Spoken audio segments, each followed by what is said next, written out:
Hey guys the legendary actor superstar Rajinikanth की film coolie theatres में आ चुकी है और आज हम उसी का रिव्यू करेंगे। So let's talk about how the movie was. Guys movie एक आदमी की डेथ से शुरू होती है। जिसकी डेथ होती है वो होते हैं सत्यराज। वो श्रुति हासन के पिता होते हैं। फिर फिल्म में एंट्री होती है सुपरस्टार रजनीकांत की। वो एक मैंशन चला रहे होते हैं जहां रेंट पे लोग रहते हैं। उनका एक आदमी उनके पास एक खबर लेके आता है और वो खबर होती है सत्यराज के डेथ की।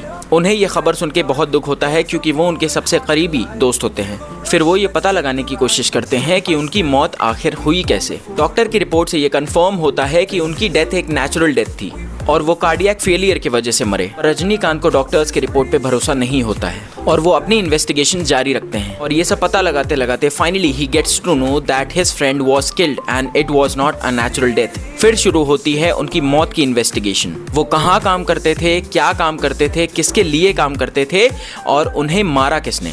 धीरे धीरे कहानी अनफोल्ड होती है और ये पता चलता है कि सत्यराज बहुत सालों से कुछ इन्वेंट करने की कोशिश कर रहे थे और उन्होंने उस चीज़ का आविष्कार कर लिया था और उनकी इस इन्वेंशन के पीछे बहुत बड़े और ख़तरनाक लोग पड़े थे और शायद इस वजह से ही उनकी मौत हुई। पर सवाल अब भी वहीं खड़ा था कि उनको मारा किसने। फिर कहानी और आगे अनफोल्ड होती है और स्मगलिंग, मर्डर्स, ऑर्गन ट्रैफिकिंग जैसी बहुत सारी चीज़ें बाहर आती हैं और समझ में आता है कि ये बहुत बड़ा नेटवर्क है। तो क्या रजनीकांत इस बड़े नेटवर्क से भिड़ के अपने दोस्त की मौत का पता लगा पाएंगे? उनके दोस्त ने वो क्या चीज़ इन्वेंट की थी जिसके पीछे इतने बड़े लोग पड़े थे और किसी भी सूरत में उस चीज़ को हासिल करना चाहते थे? यही है इस फिल्म का ओवरऑल प्लॉट। गाइस मूवी की बात करें तो उतना मज़ा नहीं आया, to be bluntly honest. Movie लगभग 3 घंटे के रन टाइम के साथ चलती है और ऐसा लगता है कि आगे बढ़ ही नहीं रही है। स्लो मोशंस, थोड़े और स्लो मोशंस, फिर थोड़े और स्लो मोशंस।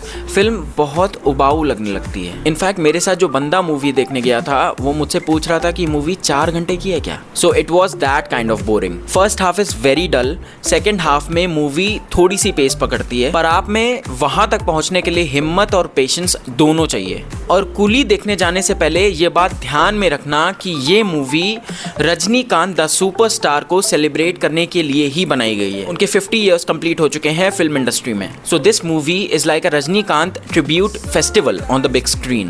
एक्टिंग की बात करें तो भाई it's really commendable that an actor who 70 odd years old एक फुल फ्लेश्ड मास मसाला एंटरटेनर कर रहा है। रजनीकांत का स्क्रीन प्रेजेंस, उनका ऑरा, उनके चलने का स्टाइल, उनके सिग्नेचर मूव्स बहुत ही कैप्टिवेटिंग लगते हैं स्क्रीन पे और आपको उन्हें देख के एक फील गुड फैक्टर आएगा, दैट्स फॉर श्योर। फिल्म के स्टार्टिंग से पहले सुपरस्टार रजनीकांत को इंडियन फिल्म इंडस्ट्री में 50 ईयर्स कंप्लीट होने के लिए उनके सारे आइकॉनिक रोल्स को कंपाइल करके एक एनिमेटेड वीडियो दिखाई जाती है एज ए ट्रिब्यूट और आपको उनकी लेगेसी एक एनिमेटेड वीडियो में देख के बहुत इमोशनल फील होगा। और जब जब रजनीकांत स्क्रीन पे होते हैं तो उनकी एक्टिंग देखी ही नहीं जाती, सिर्फ उन्हें सेलिब्रेट किया जाता है। फिल्म में उनकी एक बैक स्टोरी भी है कि वो पास्ट में क्या करते थे और वो बैक स्टोरी बहुत स्वैगी है। It's full of mass and swag. वो देख के भी आपको बहुत अच्छा लगेगा क्योंकि वो फिल्म के बेस्ट पार्ट्स में से हैं। So he is always amazing. Sathyaraj जो अब एक हाउस होल्ड नेम बन चुके हैं क्योंकि ये वही एक्टर हैं जिन्होंने बाहुबली में कटप्पा का किरदार प्ले किया था। वो एक आविष्कारक की भूमिका निभा रहे हैं। वो एक डेडिकेटेड फादर हैं, एक सिंसियर वर्कर हैं जो पूरी लगन से अपना काम करते हैं। उन्होंने भी काम अच्छा किया है। Nagarjuna he is playing an antagonist in the film and he looked dashing. उन्होंने एक्टिंग अच्छी की है पर उनके डायलॉग्स की जो हिंदी डबिंग हुई है वो जरा भी अच्छी नहीं है। श्रुति हासन भाई ये हमेशा एक वल्नरेबल लड़की का किरदार प्ले करती हैं जिन्हें विलन उठा लेता है और फिर हीरो बचाने आता है। लार में भी यही था और कुली में भी यही है इनका रोल। ये सत्यराज की बेटी बनी है इस फिल्म में और कोई बहुत स्टैंड आउट परफॉर्मेंस नहीं है इनकी, ठीक ही है। पर जब मैंने इस फिल्म का ट्रेलर रिव्यू किया था तब मैंने आपसे एक चीज बोली थी कि मुझे 100% यकीन है कि एक बंदे की परफॉर्मेंस स्टैंड आउट करेगी और वही हुआ। सौबिन शाहिर भाई इस बंदे ने धूम मचा दी स्क्रीन पे। इतना हरामी कैरेक्टर है कि नफरत हो जाएगी आपको इसे स्क्रीन पे देख के। इसकी स्माइल और हंसी इतनी ईवल है कि अगर आपके सामने कोई रो रहा है आप उसको देखना ज्यादा पसंद करेंगे। भाई ये बंदा बहुत ही ब्रूटल है, जानवर है एकदम।